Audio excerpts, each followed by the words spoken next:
$35. I walked into Best Buy with $35 in my hand, and I walked out of that store with a headset. This was a pair of headphones with a little plastic microphone off to the side. It wasn't even a USB headset. It was 20 years ago. And so this particular headset had two 1/8 inch plugs at the end of it. One goes into the headphone jack of your laptop. The other one went into the microphone jack on your laptop. And I was so excited. You see, I had discovered podcasting and I was inspired to create a podcast as a result of some other podcasters who were talking about the TV show Lost. I'd already been blogging and recently had shifted the focus of my personal blog in 2005 to the television show Lost that I was watching with my wife. And I was blogging about the various different mysteries in the show. I came up with a theory of what I thought was going on. And as a result of one particular post, I'm like, I would love to share this with some of the people that are a part of this community around the world. I did not have my own podcast at the time, but there was a couple in Hawaii, Ryan and Jen Azawa. They had the Transmission podcast, and I was addicted to their show. I loved their recap of every episode. I loved their talking clues or the clues that they found about the Easter eggs hidden within the show, their theories about what was going on in the show. It was amazing. It was a great time in television as well. Anyway, I decided to record my voice in an MP3 file for 3.5 minutes, and I had done that with just some stuff that I had laying around the house. I sent that over.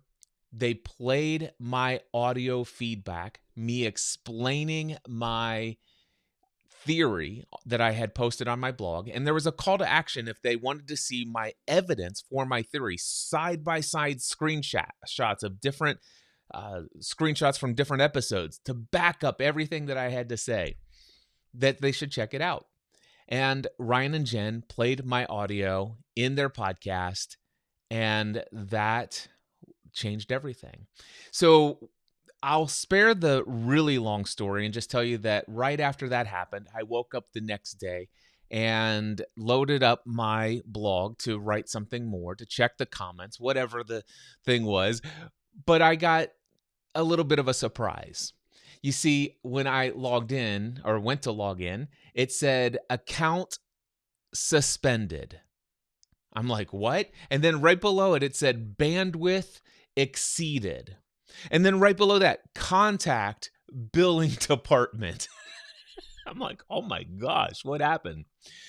Long story short, what happened was there was somebody from Entertainment Weekly who was listening to Ryan and Jen Azawa's podcast. And that person went over to the EW.com website and posted an article about my theory.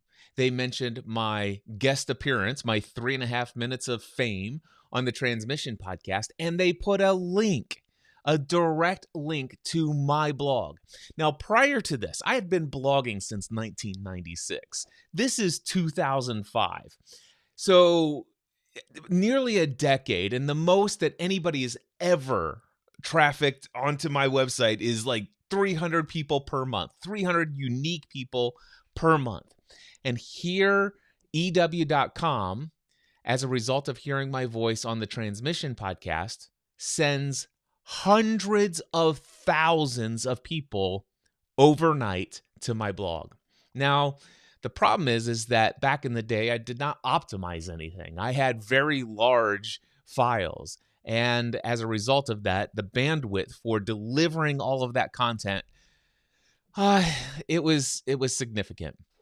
Hence the reason why bandwidth was exceeded. Hence the reason why the billing department wanted to speak to me about how much money I owed them for delivering said content to the people that got it before they shut things down.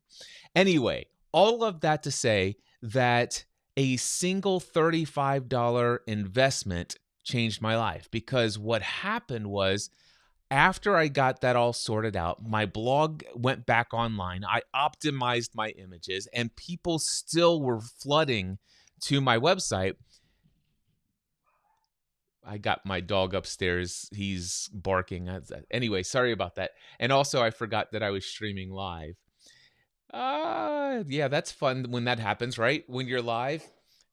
Anyway, I am live, right? Yeah, I am live. 5 minutes and 48 seconds into this. And I'm going to now ignore the fact that my dog's going crazy with whoever's delivering what to the front door. It's probably Amazon or FedEx or somebody like that. Anyway, where was I in my story? So I optimized my images. I got my blog back online. And all of a sudden, comments started rolling in. Cliff, oh my gosh, I heard your audio feedback on the Transmission podcast. You should have your own podcast. You should create your own show. In fact, Ryan Azawa reached out to me and says, Cliff, oh my gosh, I'm getting tons of feedback. And he says, keep this between me and you, but you may want to see if you want to launch your own podcast, because we may or may not be changing some things up over here. And so all of a sudden I'm like, oh, wow, okay, I like this idea. I'd been blogging all this time. I didn't expect or anticipate that this 3.5-minute audio file would do anything. But now all of a sudden there's hundreds of people who have left me a comment saying, I would love to hear a podcast from you. Ryan Azawa, somebody I respected as a podcaster, says, Cliff, you should create your own podcast. I'll help promote it. And I'm like, okay, I don't even know where to begin. Well, I already had a laptop. I started doing some research, and turns out that I just needed some software to record my voice better than what I was using for the audio feedback that I had just done. And I needed some equipment. I needed a microphone, something better than just me speaking into the laptop microphone on my laptop. So that's when I went in to the Best Buy store and picked up a headset so I could get a microphone right up here next to my mouth. $35 investment. I came back home from Best Buy. I'm sitting in the living room and I'm ready to record my first episode. That was December 16th, 2005. Now, what happened from there, I could have never predicted. At the time, I was an insurance agent. I was very successful in my career. I worked in a family-run insurance agency that was owned by my mom and dad. I was next in line to take it over. This business was started by my grandfather in 1937. We were an independent insurance agency representing multiple companies, and we were the ones who provided most everyone in our geographic area their home, auto, business insurance, all of it, life, health, everything. We were that's what I did. And that's what I thought my future was going to be. But as I started podcasting, things started happening. People started writing us emails. And then all of a sudden, it started to turn into these. This right here is about 200 or 300 thank you cards, postcards, handwritten letters from all over the world. People were saying, oh my gosh, because of something you said in a podcast episode, it has had a profound impact in my life, and this is what I'm going to do instead as a result of what you shared. There are 3 handwritten letters from people who said they chose not to commit suicide because of some story that I shared as it relates to one of the themes of the television show. And it just got crazier from there. All of a sudden, I realized there was something to this. Now, eventually, I ended up investing more than $35 in equipment. Not too long after that, I invited my wife to start podcasting with me as a co host. I began other shows on the side on other topics where I could go in more depth on particular pieces of feedback and questions that people are emailing me all the time, where it's not appropriate to sit there and talk to this topic over and over again week after week on a show where everybody's like, hey, tell me what's going on in the latest episode of Lost, for example. So I created all of these other podcasts. Before I knew it, within 6 months, I'm reaching hundreds of thousands of people around the world. Now, I want to say for the record, that doesn't typically happen for the average new podcaster. It was a unique time. I certainly benefited from the fact that it was a brand new field. It was like the wild west of podcasting. I was one of the first few hundred podcasters in existence. But the reality for me is that I didn't actually have everything all figured out. My audio quality in the old days was terrible.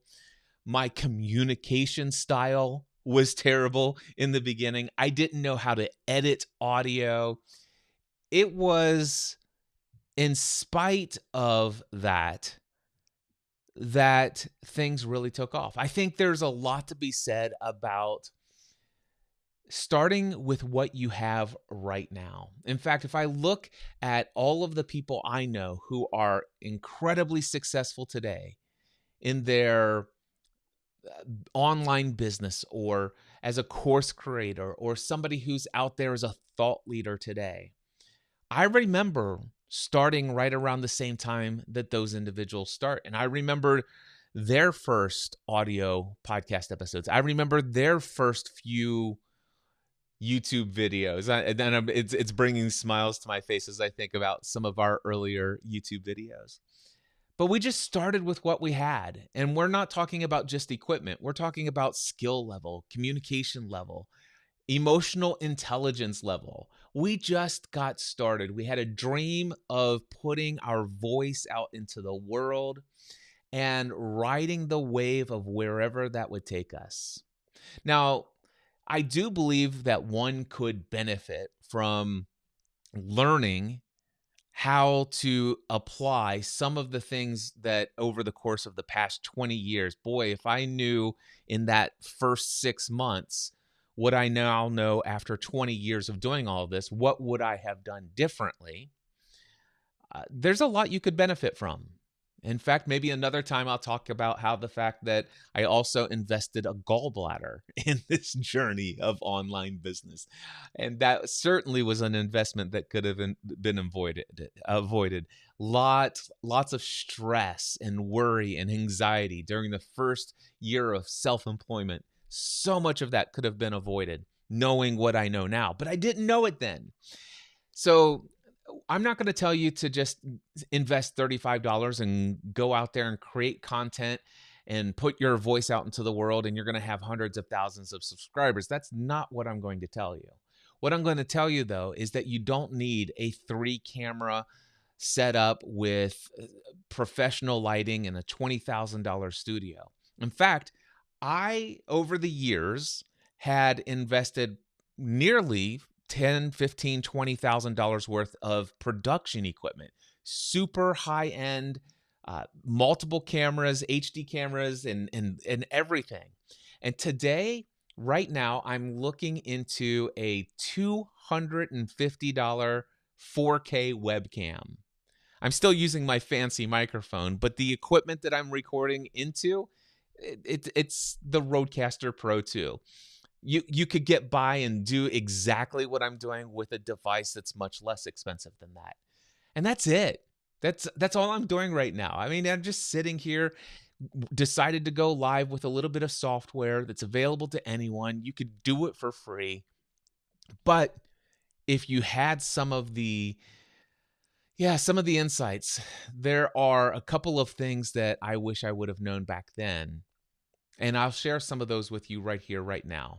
First of all, I wish I would have known that I don't have to impress everyone. I don't have to make everyone like me. I don't have to concern myself about pleasing others. That was a big hurdle for me back in the day. I remember getting feedback, and anytime somebody criticized me, and trust me, there was lots to criticize, and most of it was accurate, that criticism.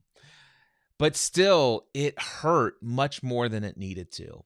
I did not have a high level of emotional intelligence when I started my podcasting journey. I didn't even have a lot of emotional intelligence when it came to my first year and a half to 2 years of online business as a full-time self-employed person. But over the time, I learned and I grew, and as a result of that, I've seen significant things happen in spite of not pleasing everyone, if you will. That's a big thing. The other one is I gosh, if I could only go back and realize I did not need all of the fancy equipment that I purchased. In fact, I don't even need this microphone here. There are other options that it's just like I probably could have saved about 20, 25,000, $30,000 in equipment over the last 20 years if I knew what I knew now. That's another thing.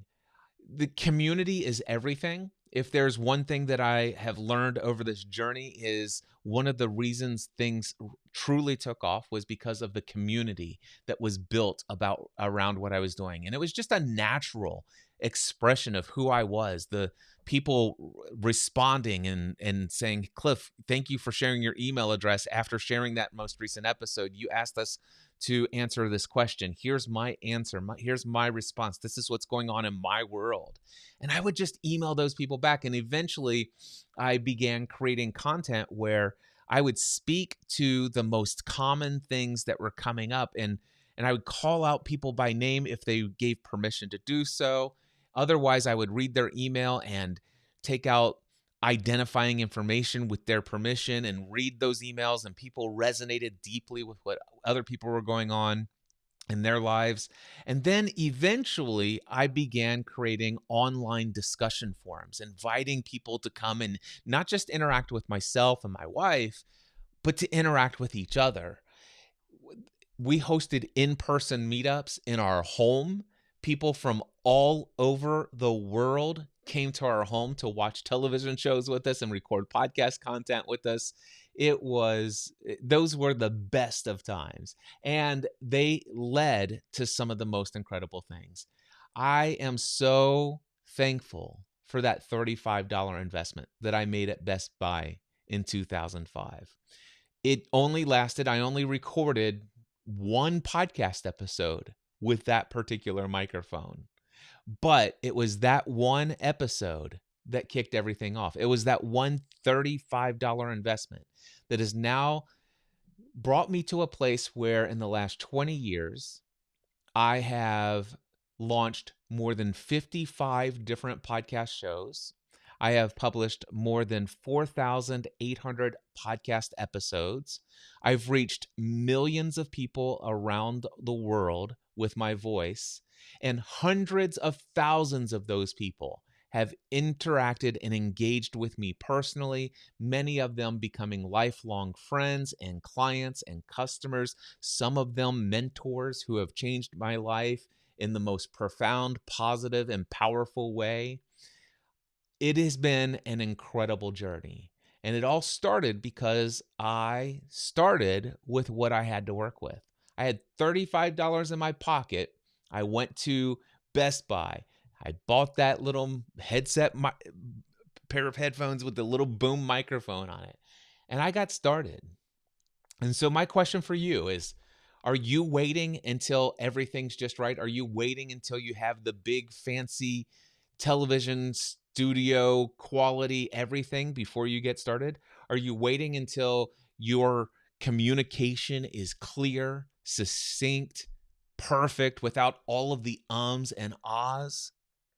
I didn't get to the place where I could communicate with this level of confidence, with this lack of all of the ums. That did not happen overnight. It's been the practice of showing up thousands and thousands and thousands of times. In fact, I don't know anybody that hasn't had years of experience in communication that just got started and everything looked perfect from the beginning. In fact, I don't know anybody where everything looks perfect today without an incredibly large team that edits everything to make it that way. And in the world of AI that we live in today, that might even be a detriment. The fact that I got a little stumbled, I forgot that I was streaming live instead of recording locally, and I was about ready just like to say, oh, I think I should probably start this over, when my dog started barking at the delivery guy at the door. I'm like, oh, wait, no, I'm live right now. That adds to this. These are the kinds of things that AI aren't going to do for you. These are the kinds of things that people still connect with. It's like, oh, that's a real human. That's not an AI avatar. Cliff's not reading from a script right now. Cliff's speaking from his heart. He's speaking to me. That's what this is all about. I want to encourage you, start today. Put something out into the world. And if you're serious about building an online business, I would encourage you to connect with somebody who has gone before, who could teach you some of the things that, well, quite frankly, you could maybe shave off the first 2 to 5 years worth of learning curve and trial and error by helping you discover, hey, here's what I would have done if I had to start all over today. Here's what I would do, and here's why I would do it, and answer all of those questions. You can leap forward. You're not going to get through the messy middle, though. There's going to be the messy middle no matter where you are.